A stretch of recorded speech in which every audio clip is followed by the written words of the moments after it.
Στην γεωργία, πολύ συχνά προσπαθούμε να λύσουμε προβλήματα προσθέτοντας πράγματα. Περισσότερες εισρωές, περισσότερη ένταση, περισσότερη πίεση στο σύστημα.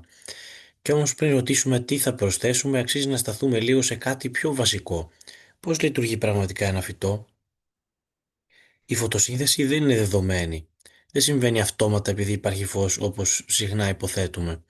Είναι μια απαιτητική διαδικασία που εξαρτάται από την θρέψη, την φυσιολογία, το έδαφος και το περιβάλλον γύρω από το φυτό. Θα δούμε πώς η φωτοσύνθεση όταν υποστηρίζεται σωστά γίνεται η βάση της υγείας των φυτών, της ισορροπίας του εδάφους και τελικά ενός βιώσιμου αγροτικού συστήματος. Σήμερα θα καλύψουμε μερικά βασικά σημεία. Από τι εξαρτάται η υγεία ενός φυτού, την θρέψη των φυτών, τι είναι η φωτοσύνθεση και από τι επηρεάζεται, πώς την μετράμε και το πιο σημαντικό πώς μπορούμε να την ενισχύσουμε. Εδώ θα ήθελα να πω πως δεν θα μπω σε μεγάλο βάθος και πολλές λεπτομέρειες και θα χρησιμοποιήσω κάποιες απλουστεύσεις, και αυτό διότι δεν είναι μια επιστημονική παρουσίαση, αλλά θέλω να σας μείνουν κάποια βασικά πράγματα και να τα κατανοήσετε.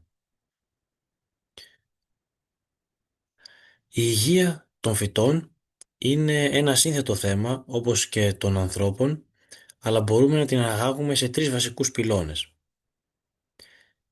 Τα φυτά χρειάζονται όλα τα απαραίτητα θρεπτικά συστατικά στις σωστές αναλογίες για να λειτουργήσουν βέλτιστα. Δεν αρκεί να υπάρχει ένα θρεπτικό, δηλαδή σε αυθονία, και να λείπει ένα άλλο. Όπως ακριβώς και εμείς οι άνθρωποι, ένα υγιές εντερικό μικροβίωμα είναι απαραίτητο για την πέψη, την απορρόφηση θρεπτικών συστατικών και την ενίσχυση του ανοσοποιητικού μας συστήματος και γενικά για την βέλτιστη υγεία μας.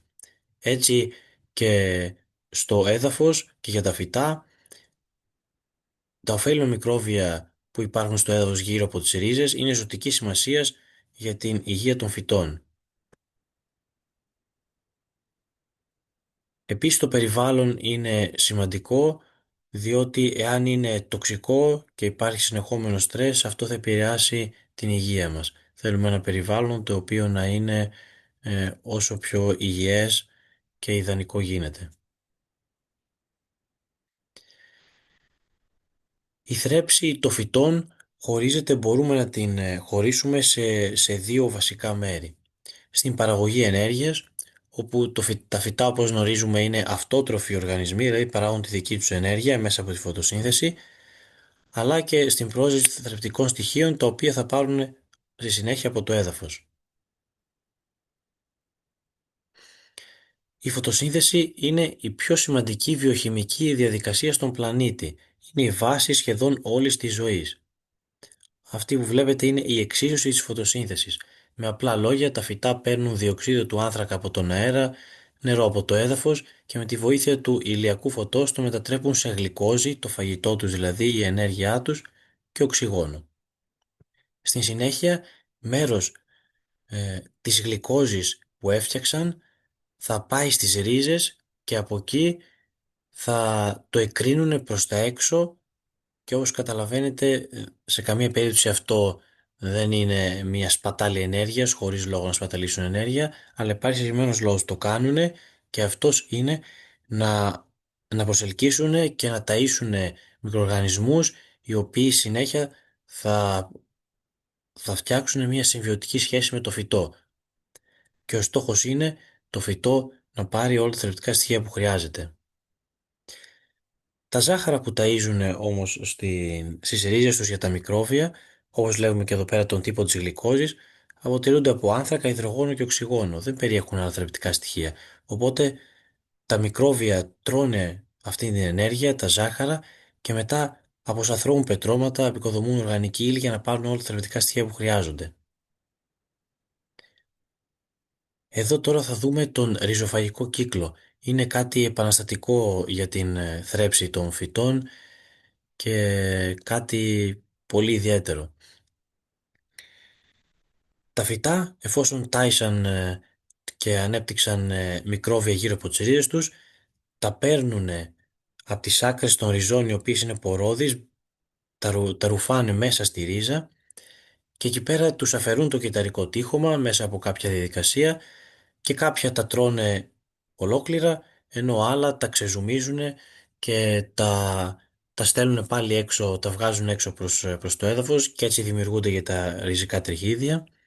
Τους δίνουν θρεπτικά στοιχεία για να φτιάξουν το κυταρικό του τείχομα και τους ζητάνε τα θρεπτικά στοιχεία που χρειάζονται για να συνεχίσει αυτός ο κύκλος. Κάποιοι άλλοι μικροοργανισμοί οι οποίοι μπαίνουν στο φυτό πηγαίνουν και απικίζουν όλα τα μέρη του φυτού, τους ιστούς, τα φύλλα, τους καρπούς, γίνονται ενδόφυτοι μικροοργανισμοί δηλαδή και μετά καταλαβαίνετε ένα φρούτο το οποίο έχουν πάει μικροοργανισμοί μέσα του, έχει ένα μικροβίωμα ωφέλιμο το οποίο θα το φάω εγώ σαν άνθρωπος και θα ενισχύσει και το δικό μου μικροβίωμα και τη δική μου υγεία.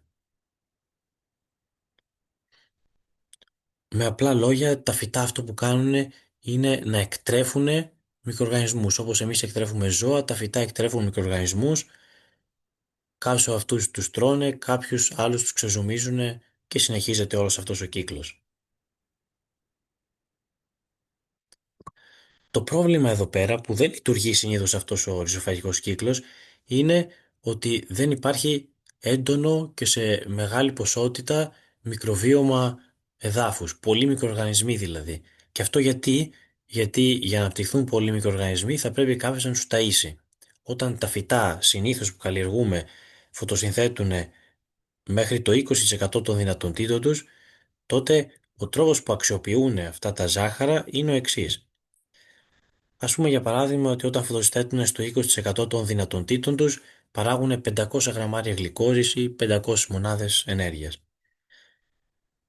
Επειδή το ποσοστό είναι μικρό θα χρησιμοποιήσουν τις 450 μονάδες για τον εαυτό τους, για την ανάπτυξή τους και αυτό που θα ταΐσουν στο έδαφος θα είναι μόνο ένα μικρό ποσοστό, ας πούμε το 50 από τις 500 μονάδες. Και έτσι δεν θα μπορεί να αναπτυχθεί ένα έντονο μικροβίωμα. Αν εμείς τώρα επέμβουμε εδώ με χημικά λιπάσματα και παρέχουμε στο φυτό σε υδατοδιαλυτή μορφή αρκετό λίπασμα, τότε το φυτό επειδή απορροφάει πολύ μεγάλα ποσοστά και ποσότητες μακροθρεπτικών που του δίνουμε, δεν έχει λόγο να ταΐσει το έδαφος γιατί βρίσκει έτοιμη τροφή και μπορεί να μην το ταΐσει και καθόλου. Πάμε να δούμε τώρα τι γίνεται όταν τριπλασιαστεί η φωτοσύνθεση και παράγει πλέον το φυτό 1500 μονάδες ενέργειας. Τότε χρησιμοποιεί τις 1100 περίπου για το δικό του σώμα, δηλαδή για τους βλαστούς όπως είπαμε, τα φύλλα, τις ρίζες και ταΐζει στο έδαφος 400 μονάδες. Βλέπουμε ότι είναι περίπου 8 φορές περισσότερο από ό,τι τάιζε όταν έκανε 20% φωτοσύνθεση.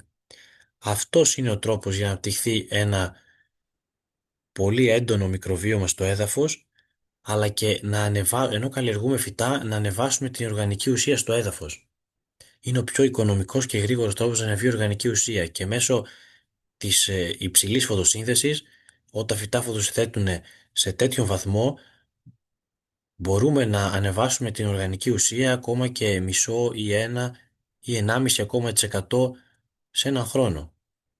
Έχει παρατηρηθεί σε πολλά μέρη του κόσμου που οι άνθρωποι καλλιεργούν αναγεννητικά και κατά αυτόν τον τρόπο ότι έχουν πετύχει τέτοια νούμερα. Πάμε να δούμε τώρα κάποιες βασικές έννοιες, να εμβαθύνουμε λίγο σε τρεις σημαντικούς όρους που επηρεάζουν την αποτελεσματικότητα της φωτοσύνθεσης χρησιμοποιώντας μία αναλογία. Θα μιλήσουμε για τον φωτοκορισμό, την φωτοαναστολή και την φωτοαναπνοή. Εδώ πέρα βλέπετε τους ορισμούς τους. Τώρα θα χρησιμοποιήσω μία αναλογία και θα ήθελα όσο ακούτε να φτιάχνετε εικόνες στο μυαλό σας για να το κατανοήσετε καλύτερα. Φανταστείτε λοιπόν ότι είμαστε σε ένα φύλλο το οποίο είναι ως ένα εργοστάσιο.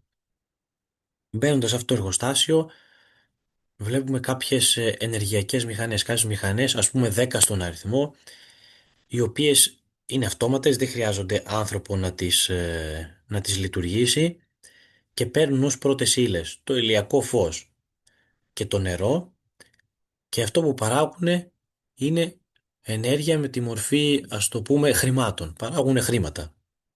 Όπως είπαμε, έχουμε 10 μηχανές. Όσο η ένταση του φωτός μεγαλώνει, τόσο μπαίνουν σε λειτουργία μία-μία οι μηχανές οι ενεργειακές. Όταν μπουν σε λειτουργία και οι 10 μηχανές και δουλεύουν όλες, τότε φτάνουμε στο σημείο του φωτοκορεσμού. Δηλαδή είναι το σημείο κατά το οποίο η φωτοσύνθεση είναι στο μέγιστο επίπεδο και παράγονται τα περισσότερα χρήματα. Και αν συνεχίσει να αυξάνεται πέρα από αυτό το σημείο του φωτοκορισμού, το εργοστάσιο έχει και έναν μηχανισμό ασφαλείας. Πληρώνει κάποιους εργάτες για να δουλέψουν κάποιες άλλες μικρές μηχανές που βρίσκονται στο χώρο για να μετατρέψουν την επιπλέον φωτεινή ενέργεια σε θερμότητα, την οποία διαχέουν εκτός εργοστασίου έξω από τα φύλλα, ώστε να συνεχίσουν οι μηχανές οι ενεργειακές να φωτοσυνθέτουν χωρίς να υπάρχει κάποια βλάβη στο σύστημα από την μεγάλη ένταση της ενέργειας που έρχεται μέσω του ηλίου. Εάν για κάποιο λόγο αυτοί οι μηχανισμοί ασφαλείας δεν δουλεύουν καλά ή οι εργάτες είναι μη αποτελεσματικοί ή το φως είναι υπερβολικά έντονο για πολλή ώρα, τότε οι κύριες μηχανές αρχίζουν και βγαίνουν εκτός λειτουργίας λόγω βλάβης. Έτσι, όπως καταλαβαίνετε, μειώνεται η παραγωγή χρημάτων και το φυτό ξοδεύει και άλλα χρήματα και άλλη ενέργεια, δηλαδή σε άλλους τεχνίτες οι οποίοι ο σκοπός τους είναι να επισκευάσουν τις μηχανές που έπαθαν βλάβη. Εάν όμως το φυτό δεν έχει να τους πληρώσει ή οι ζημιές είναι μεγάλες, τότε οι μηχανές βγαίνουν μία-μία εκτός παραγωγής. Αυτό το βλέπουμε στα φύλλα ως έγκαυμα. Εάν βγουν και οι 10 μηχανές εκτός λειτουργίας, τότε το φύλλο φτάνει σε σημείο να νεκρώνεται και όπως κάποιοι ίσως θα έχετε παρατηρήσει, το καλοκαίρι να έχετε φυτά τα οποία παρόλο που τα ποτίζονται μπορεί να ξεραθεί και ολόκληρο το φυτό. Αυτό είναι η φωτοαναστολή. Εδώ πέρα να κάνουμε μία παύση από το παράδειγμα και να πούμε ότι έχουμε παρατηρήσει και πολλοί συστήνουν να βάζετε πάνω από τα φυτά σας δείκτη σκίασης.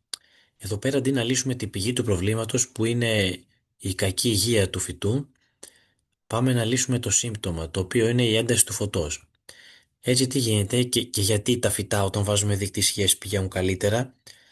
Γιατί όταν το φυτό είναι έξω στον ήλιο και δεν είναι υγιές, δεν μπορεί να διαχειριστεί καλά αυτήν την ενέργεια, δεν έχει καλούς μηχανισμούς ασφαλείας και επάρκεια ενέργειας για να καλύψει την φωτοσύνθεση σε έντονο βαθμό και για πολλή ώρα και έτσι ξοδεύει ενέργεια, κάτι το οποίο τι σημαίνει? Μικρότερη ανάπτυξη, μικρότερα φύλλα, λιγότερη καρποφορία, ενώ όταν το βάζουμε κάτω από το δείκτη σκίασης, στην ουσία λύνουμε το σύμπτωμα της έντασης των προβλημάτων που προκαλούνται από την ένταση του φωτός, του ξοδέματος της ενέργειας και μειώνουμε την ένταση του φωτός, το φυτό δεν χρειάζεται να ξοδέψει ενέργεια σε μηχανισμούς ασφαλείας και για την φωτοαναστολή για να διορθώσει τις βλάβες και έτσι χρησιμοποιεί την ενέργεια που πάραξε για να μεγαλώσει και έτσι το βλέπουμε ότι μεγαλώνει καλύτερα από ό,τι όταν ήταν έξω.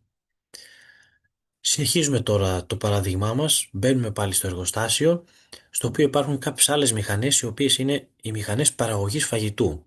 Το φυτό πληρώνει κάποιους εργάτες για να δουλέψουν αυτές τις μηχανές, οι οποίες ως πρώτη ύλη δέχονται το διοξείδιο του άνθρακα. Αυτό που παράγει αυτή η μηχανή είναι το φαγητό, είναι η γλυκόζη.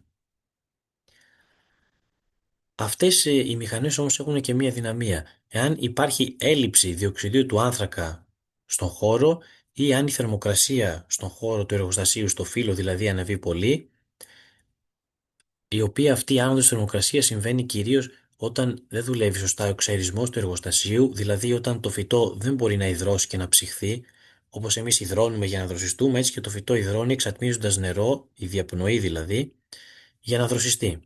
Εάν δεν έχει αρκετό νερό ή κλείσει τους αεραγωγούς, η θερμοκρασία ανεβαίνει. Τότε υπό αυτές τις συνθήκες η μηχανή αρχίζει να δεσμεύει οξυγόνο αντί για διοξείδιο του άνθρακα. Όταν συμβαίνει αυτό, οι εργάτες που δουλεύουν σε αυτή τη μηχανή συνεχίζουν να πληρώνονται κανονικά, καταναλώνει το φυτό δηλαδή ενέργεια, αλλά αντί να παράγουν νέο φαγητό, ξεκινούν μία άλλη άχρηστη διαδικασία.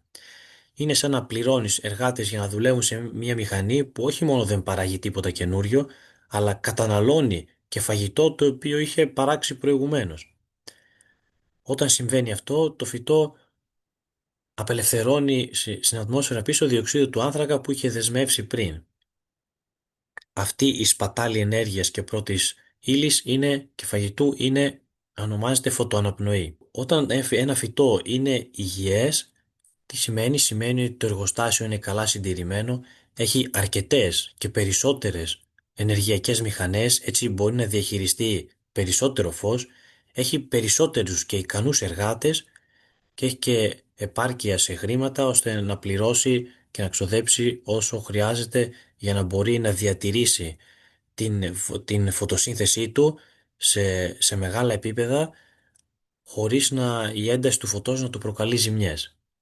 Και έτσι μπορεί να έχει πολύ καλύτερη ανάπτυξη, πολύ καλύτερη ενέργεια, καλύτερη καρποφορία και βέλτιστη υγεία. Πάμε να δούμε τώρα τους παράγοντες οι οποίοι επηρεάζουν τη φωτοσύνθεση. Ας δούμε τη θερμοκρασία. Κάθε φυτό έχει ένα βέλτιστο εύρος θερμοκρασίας για τη φωτοσύνθεση. Εδώ να αναφερθώ στις προηγούμενες έννοιες που ήμασταν. Σαφώς και κάθε φυτό έχει διαφορετική ικανότητα φωτοκορισμού με τον τρόπο που έχει αναπτυχθεί, ή κάποια φυτά έχουν καλύτερους μηχανισμούς ασφαλείας. Αλλά αυτές οι έννοιες δουλεύουν σε όλα τα φυτά κατά τον ίδιο τρόπο. Απλώς κάποια φυτά έχουν εξελιχθεί ώστε να μπορούν να, λόγω του κλίματος που εξελίχθηκαν, να διαχειρίζονται περισσότερο φως ή λιγότερο. Οι υπερβολικά χαμηλές ή υψηλές θερμοκρασίες μπορούν να μειώσουν την αποτελεσματικότητα της φωτοσύνθεσης και να την επιβραδύνουν. Το διοξίδιο του άνθρακα πολύ συχνά μπορεί να αποτελέσει έναν σημαντικό παράγοντα περιοριστικό για τη φωτοσύνθεση. Και αυτό διότι η περιεκτικότητα του διοξίδιου του άνθρακα στην ατμόσφαιρα, η οποία γνωρίζουμε ότι είναι περίπου 400 με 420 parts per million, δεν είναι επαρκής για να τροφοδοτήσει τη φωτοσύνθεση των φυτών. Για το λόγο αυτό και σε κλειστού τύπου θερμοκήπια τροφοδοτούν μέσα στο θερμοκήπιο, στην ατμόσφαιρα του θερμοκηπίου, διοξείδιο του άνθρακα, ώστε και έτσι έχουν καλύτερη ανάπτυξη, γιατί τα φυτά φωτοσυνθέτουν καλύτερα. Στη φύση τώρα και έξω, ο τρόπος για να έχουμε περισσότερο διοξείδιο του άνθρακα τα φυτά μας είναι μέσω της αναπνοής των μικροοργανισμών. Όπως εμείς αναπνέουμε και εκπέμπουμε διοξείδιο του άνθρακα, εκπνέουμε διοξείδιο του άνθρακα, έτσι και οι μικροοργανισμοί κάνουν ακριβώς το ίδιο. Αυτό όμως θα γίνει όταν το έδαφος έχει πολύ έντονο μικροβίωμα και έτσι έχει φτιάξει καλή δομή, έχει καλό πορόδες, καλύτερη ανταλλαγή αερίων εδάφους αέρος, και έτσι αυτό το διοξείδιο του άνθρακα από την αναπνοή των μικροοργανισμών θα ανεβεί από το έδαφος στην ατμόσφαιρα, και έτσι θα μπορούν τα φύλλα να έχουν το διοξείδιο του άνθρακα που χρειάζονται για να βελτιστοποιήσουν και να κάνουν τη φωτοσύνθεσή τους πιο αποτελεσματική. Το νερό τώρα είναι διπλά κρίσιμο. Πρώτον, είναι μία από τις βασικές πρώτες ύλες φωτοσύνθεσης, καθώς διασπάται και απελευθερώνει τα ηλεκτρόνια που χρειάζεται η φωτοσύνθεση. Και δεύτερον, είναι απαραίτητο για τη διαπνοή, τη διαδικασία κατά την οποία το φυτό, όπως είπαμε, υδρώνει και ψύχεται. Όταν το φυτό έχει επαρκές νερό, μπορεί να διατηρήσει ανοιχτά τα στόματιά του, τους αεραγωγούς του φύλλου δηλαδή, και για να προσλάβει διοξείδιο του άνθρακα, αλλά και για να ρυθμίσει τη θερμοκρασία του. Αντίθετα, η έλλειψη νερού οδηγεί στο κλείσιμο των στοματίων, περιορίζοντας την πρόσληψη διοξιδίου του άνθρακα και αυξάνοντας τον κίνδυνο θερμικού στρες και φωτοαναπνοής, όπως είπαμε προηγουμένως. Πάμε τώρα στους παράγοντες που επηρεάζουν τη φωτοσύνθεση, που είναι τα κύρια θρεπτικά που χρειάζεται το φυτό για να φωτοσυνθέτει καλά. Αυτά είναι, όπως βλέπουμε, το άζωτο, το μαγνήσιο, το μαγκάνιο, ο σίδηρος και ο φόσφορος. Δεν θα πούμε σε πολλές λεπτομέρειες, θα πούμε κάποια βασικά για το καθένα, γιατί είναι σημαντικό για τη φωτοσύνθεση. Το μαγνήσιο και το άζωτο είναι σημαντικά γιατί είναι μέρη του μορίου της χλωροφύλλης. Στον πυρήνα το μόριο της χλωροφύλλης έχει ένα άτομο μαγνησίου, το οποίο περιβάλλεται από 4 άτομα αζότου. Καταλαβαίνετε οπότε γιατί είναι σημαντικά αυτά τα στοιχεία.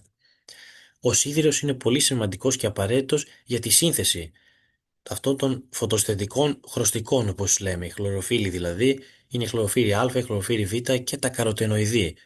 Όσο καλύτερη σύνθεση χρωστικών έχει το φύλλο, τόσο μεγαλύτερο φάσμα και μήκος κύματος φωτός μπορεί να προσλάβει και τόσο πιο αποτελεσματική θα είναι έτσι η φωτοσύνθεση. Το μαγκάνιο πάλι είναι εξίσου σημαντικό εδώ πέρα, διότι χωρίς το μαγκάνιο δεν μπορεί να λειτουργήσει η φωτόλυση του νερού. Πριν ξεκινήσει η φωτοσύνθεση, το πρώτο πράγμα που πρέπει να γίνει είναι να διασπαστεί το νερό. Χωρίς μαγκάνιο το φυτό δεν μπορεί να διασπάσει νερό. Οπότε όταν υπάρχει έλλειψη μαγκανίου, τότε υπάρχει πρόβλημα. Δεν μπορεί να διασπάσει το φυτό αποτελεσματικά το νερό και έτσι σταματάει η φωτοσύνθεση. Ο φόσφορος είναι και αυτός πολύ σημαντικός γιατί είναι θεμελιώδη συστατικό του ATP. Το ATP είναι τη φωσφορική εδενοσύνη και καταλαβαίνετε από την λέξη γιατί είναι σημαντικός ο φόσφορος, το οποίο είναι το ενεργειακό νόμισμα του κυτάρου. Είναι αυτό που, όπως είπαμε στο παράδειγμα, φτιάχνουν οι ενεργειακές μηχανές. Παράγουν χρήματα, παράγουν το ATP. Πώς όμως θα ξέρουμε αν τα φυτά μας φωτοσυνθέτουν αποτελεσματικά? Ο πιο εύκολος και οικονομικός τρόπος και γρήγορος για να είμαστε στο πεδίο, στο χωράφι και να δούμε αν τα φυτά μας φωτοσυνθέτουν καλά είναι να χρησιμοποιήσουμε ένα διαθλασσίμετρο. Πολλοί μπορεί να το γνωρίζουν ως ζαχαρόμετρο, μετράει bricks. Παίρνουμε κάποια φύλλα, τα βάζουμε μέσα στην πρέσα του σκόρδου, πιέζουμε και θέλουμε μία-δύο σταγόνες να πέσουν πάνω στο πρίσμα του διαθρασίμετρου, στο τζαμάκι, ώστε μετά να το γυρίσουμε κοιτώντας από το προσοφθάλμιο στο φως, στον ήλιο και να δούμε τη μέτρηση των bricks. Ιδανικά θέλουμε τα bricks να είναι πάνω από 12, 14, 15, 16 για να έχουμε πολύ καλή φωτοσύνθεση και υγιές φυτό. Το θερμόμετρο που βλέπετε μπορούμε να το χρησιμοποιήσουμε για να αναγνωρίζουμε αν το φυτό κάνει φωτοσύνθεση ή έχει γυρίσει σε φωτοαναπνοή και εξοδεύει ενέργεια. Στα περισσότερα φυτά τα οποία είναι στην κατηγορία C3, όταν το φύλλο, η θερμοκρασία του φύλλου, όχι του αέρα, η θερμοκρασία του φύλλου ανεβεί πάνω από 26 βαθμούς, αρχίζει το φυτό και γυρίζει σε φωτοαναπνοή και η φωτοσύνθεση μειώνεται.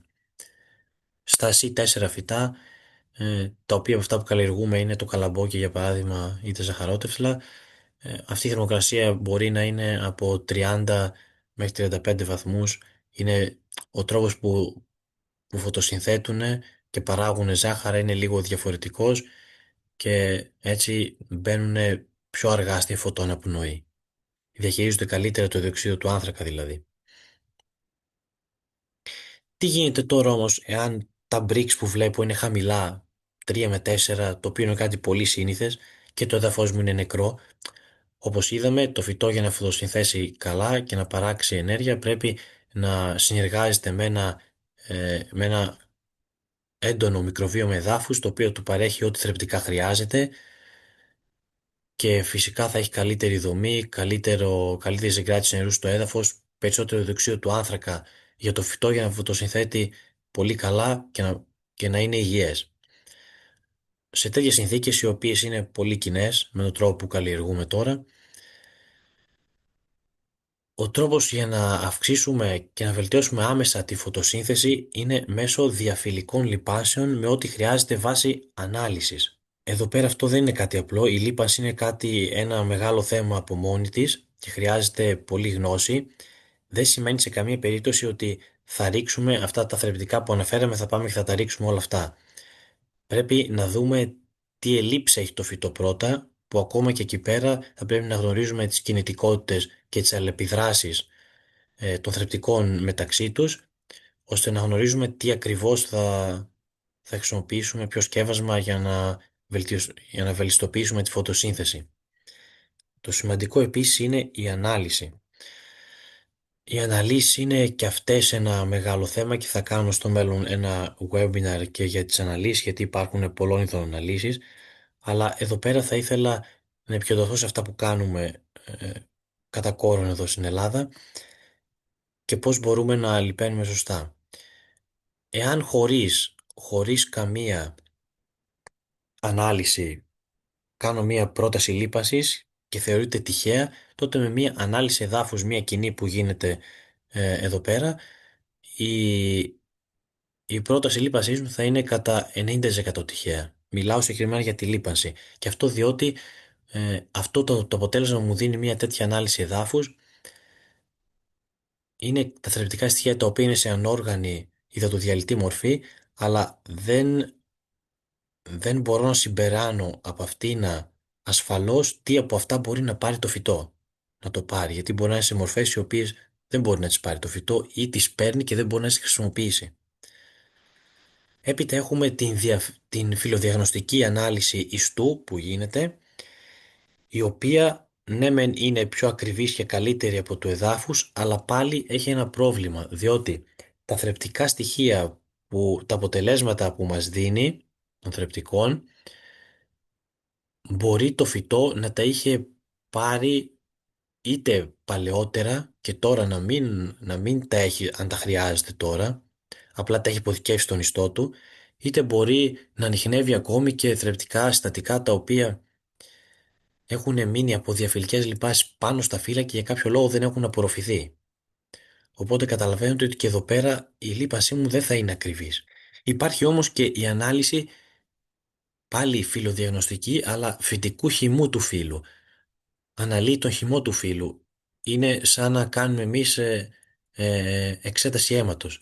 Έτσι αναλύουμε το φυτικό χυμό και έτσι μπορούμε να ξέρουμε αυτή τη στιγμή τι κυκλοφορεί μέσα στο φυτό. Μέχρι πρότινος το πιο κοντινό εργαστήριο για να κάνει τέτοιες αναλύσεις ήταν στην Ολλανδία.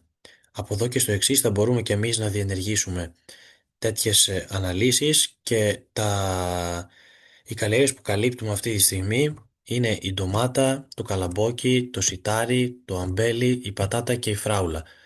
Όποιος ενδιαφέρεται και θέλει να μάθει περισσότερα μπορεί να επικοινωνήσει μαζί μου. Επίσης, ε, κάνουμε και μικροβιακές αναλύσεις εδάφους μέσω μικροσκοπικής παρατήρησης βάσει του προτύπου του Soil Food Web School της Dr. Elaine Ingham. Πριν τελειώσω, θα ήθελα να αναφέρω και μία σειρά μαθημάτων που έχω φτιάξει, την οποία μπορείτε να βρείτε στην σελίδα μου έδαφος.gr ακολουθώντας αυτή την πορεία που είδατε.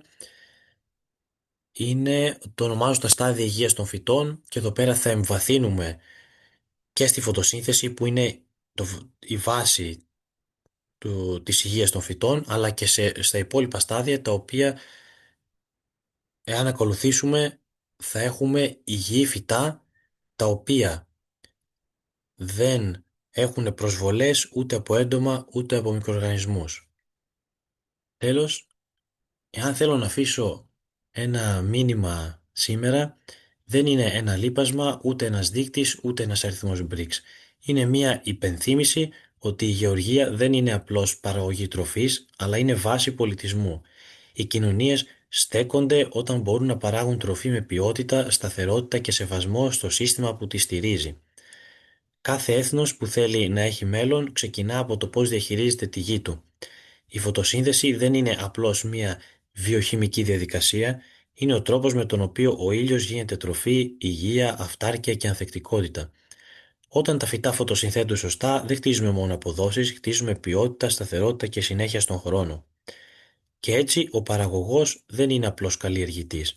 Είναι διαχειριστής ενός ζωντανού συστήματος και θεματοφύλακας της γης.